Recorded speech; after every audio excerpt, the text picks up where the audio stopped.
बाळासाहेब ठाकरे यांचा आज दुसरा स्मृतिदिन. बाळासाहेबांना अभिवादन करण्यासाठी शिवसैनिक लाखोंच्या संख्येनं जाणार आहेत. त्यासाठी शिवाजी पार्कात चोख बंदोबस्त करण्यात आलाय. आपल्या लाडक्या नेत्याच्या स्मृतींना अभिवादन करण्यासाठी प्रत्येक जिल्हा आणि तालुक्यातून सकाळपासूनच शिवसैनिक येण्यास सुरुवात झालेली आहे. नरेंद्र मोदी यांनी देखील बाळासाहेबांना ट्विटरवरून श्रद्धांजली वाहिलेली आहे. पूज्य बाळासाहेब ठाकरे यांच्या पुण्यतिथीनिमित्त त्यांचं जीवन आम्हाला कायमच प्रेरणा देत राहील असंही नरेंद्र मोदी यांनी म्हटलेलं आहे. ते कायम जनतेसाठी झटले आणि जनतेच्या भल्याचाच त्यांनी विचार केला. ते कायमच आमच्या हृदयात राहतील अशा सेना भाजप युतीसाठी आता सरसंघचालक मोहन भागवत यांनी प्रयत्न सुरू केल्याची माहिती सूत्रांकडून मिळते. युतीबाबत शिवसेना आणि मोहन भागवतांमध्ये फोनवरून चर्चा झाल्याचंही कळतं. भाजपनं सरकार स्थापनेसाठी घेतलेल्या राष्ट्रवादीच्या पाठिंब्यामुळे भाजपतील एक गट नाराज झालाय. त्यामुळे शिवसेनेला सोबत घेण्यासाठी भाजपवर दबाव वाढू लागलाय. दरम्यान विरोधात बसण्याची यापूर्वीच सेनेनं भूमिका घेतली आहे. मराठवाड्याच्या 2 दिवसांच्या दौऱ्यावर गेलेल्या अमित शहा यांनीही शिवसेना भाजपमधील चर्चा विश्वासदर्शक ठरावानंतर पुन्हा सुरू करण्यासाठी प्रयत्न केल्याचं सांगितलेलं आहे. तर राष्ट्रवादीवरच्या प्रश्नांना त्यांनी उत्तर द्यायचं टाळलं. लोकसभा निवडणुका आम्ही एनडीए म्हणून लढलो आणि जिंकलो. सरकार एनडीएचं आहे. राज्यातला वाद हा राज्यातला आहे. त्या संदर्भात उद्धव ठाकरे निर्णय घेण्यासाठी सक्षम आहेत असं स्पष्टीकरण केंद्रीय मंत्री अनंत गीते यांनी दिलं आहे.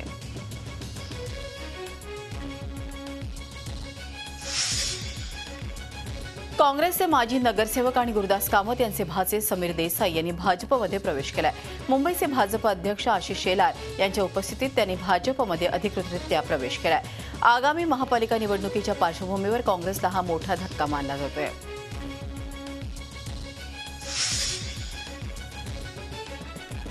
विरोधी पक्षनेते एकनाथ शिंदे यांच्यासह शिवसेना आमदार दुष्काळग्रस्त मराठवाड्याच्या दौऱ्यावर आहेत. शिवसेना नेत्यांनी उस्मानाबाद आणि बीडमधील दुष्काळग्रस्त भागाचा दौरा केला.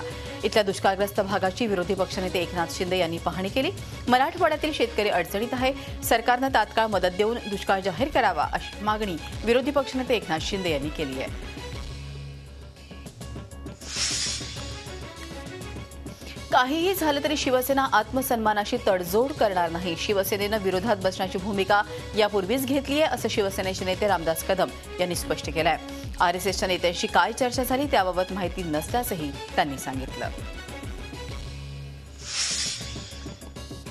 सध्या कचरा गोळा करण्यापेक्षा कचऱ्याची विल्हेवाट कशी लावायची यावर उपाय शोधणं गरजेचं असल्याचं मत आप्पासाहेब धर्माधिकारी यांनी व्यक्त केलं आहे.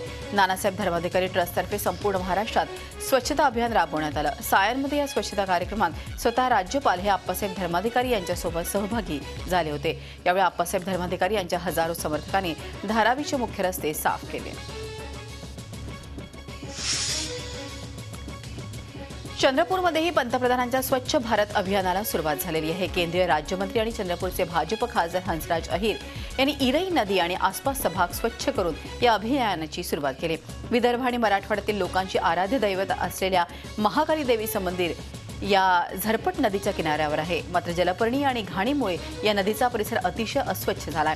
केंद्रीय मंत्र्यांनी याच परिसरातून स्वच्छता अभियान सुरू केल्यामुळे सामान्य लोकांनी समाधान व्यक्त केलं आहे. बारामतीमध्ये शरद पवार यांच्यासह स्वच्छता मोहिमेत सहभागी झाल्यानंतर अजित पवार यांनी त्यांच्या दुसऱ्या खालसा झालेल्या पिंपरी चिंचवड या बालेकिल्ल्यात स्वच्छता मोहिमेत सहभाग घेतला. भाजप आणि राष्ट्रवादीच्या जवळकीच्या चर्चेला त्यांनी या मोहिमेत सहभागी होत आणखीनच खतपाणी घातलं. नानासाहेब धर्माधिकारी प्रतिष्ठान आणि पिंपरी चिंचवड महापालिकेच्या वतीनं आयोजित भारत स्वच्छता अभियान आयोजित करण्यात आलं होतं. पद्मश्री आप्पासाहेब धर्माधिकारी यांची मिटकॉन संस्था आणि सिडको प्रशासन यांच्या संयुक्त विद्यमानं पनवेल शहरात स्वच्छता अभियान राबवण्यात आलंय. सफाईसाठी अण्णासाहेब धर्माधिकारी यांचे 7,000हून अधिक अनुयायी उतरले होते. तर यासोबत सिडको अधिकारी कर्मचारी वर्गानं देखील झाडू मारत शहराची सफाई केली. पनवेलचे तहसीलदार प्रशासकीय अधिकारी हे देखील शहर सफाईसाठी रस्त्यावर उतरले होते.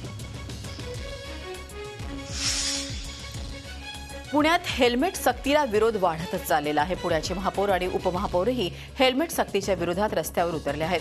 पुण्यातल्या महात्मा फुले मंडईत सर्वपक्षीय नेत्यांनी आंदोलन केलं। महापौर दत्तात्रय धनकवडे, उपमहापौर आबा बागुल आंदोलनात सहभागी झाले होते।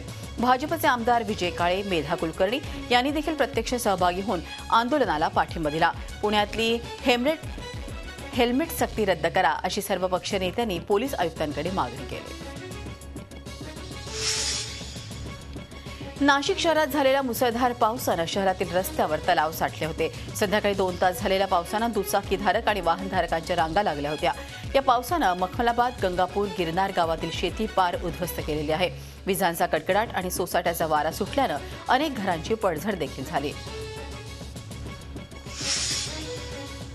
राज्याचे वनमंत्री सुधीर मुनगंटीवार यांनी संजय गांधी राष्ट्रीय उद्यानाला भेट दिली। मुंबईतल्या या उद्यानाला जास्तीत जास्त पर्यटकांनी भेट द्यावी यासाठी आपण उद्यानाला सोयी सुविधा पुरविणार असल्याचं त्यांनी सांगितलं। त्याचप्रमाणे वन जमिनीचा प्रश्न कायद्याच्या चौकटीत राहून सोडवणार असल्याचंही त्यांनी स्पष्ट केलं। वर्ध्यातल्या 9 वर्षीय मुलाच्या नरबळी प्रकरणी अटक करण्यात आलेल्या मुन्ना पठाणसह आणखी 5 जणांना पोलिसांनी अटक केली आहे। मुन्ना पठाणला पोलिसांनी शनिवारी अटक केली होती। त्याला अघोरी पूजापाठ करण्यासाठी मदत केल्याचा आरोप या 5 जणांवर आहे। पुणे सातारा हायवेवर झालेल्या भीषण अपघातात 8 जण जागीच ठार झालेले आहेत। मृतांमध्ये 5 महिला आणि 3 पुरुषांचा समावेश आहे। हे सर्वजण रस्त्याच्या कडेला एसटीची वाट पाहत होते। त्यावेळी भरधाव वेगानं आलेला कंटेनर उलटून हा अपघात झालेला आहे। पारगाव खंडाळा इथं हा भीषण अपघात झालाय। दरम्यान मुख्यमंत्र्यांनी या दुर्घटनेबाबत दुःख व्यक्त केलं असून मृतांच्या नातेवाईकांना 2 लाखांची मदत जाहीर केलेली आहे। नाशकात शेकडो शेतकऱ्यांनी नाशिकच्या कृषी प्रदर्शनाला हजेरी लावली। या प्रदर्शनात सूर्यप्रकाशापासून ऊर्जा देणारे कोल्ड स्टोरेज प्रदर्शनातील आकर्षणाचं केंद्र ठरलं। छोटेखानी कोल्ड स्टोरेज वीज भार नियमन असल्यानं हिरव्या पालेभाज्या, फळभाज्या अधिक खास टिकवण्यासाठी मदत करू शकतं। त्यामुळे शेतकऱ्यांचं कमीत कमी नुकसान होऊ शकतं। कल्याण शहरातील प्रदीप गुप्ते यांनी कार्डबोर्डपासून 50 वेगवेगळ्या प्रकारच्या छोट्या मोठ्या देशी विदेशी तसंच जुन्या नवीन मॉडेलच्या कारचं प्रदर्शन भरवलेलं आहे। कल्याणच्या कल्याण महिला मंडळाला 80 वर्ष पूर्ण होत असून त्यांनी चिमुकल्यांसाठी हे खास प्रदर्शन भरवलेलं आहे। प्रदीप गुप्ते आजोबांच्या कामगिरीतून कार्डबोर्डपासून बनवलेल्या गाड्यांच्या प्रदर्शन बच्चे कंपनीनं चांगलीच पसंती दिलेली आहे। माही वसई महोत्सवाच्या निमित्तानं मुंबईकरांना वसईची जुनी संस्कृती अनुभवण्याची संधी मिळाली आहे। या महोत्सवात जुने वाडे, जुनी वसई, खरखुरं वसई गाव चिमाजी अप्पा मैदानावर हुबेहूब साकारण्यात आलेला आहे। येत्या 23 नोव्हेंबरपर्यंत माही महोत्सव सुरू राहणार आहे। झी 24 तास रहा एक पाऊल पुढे।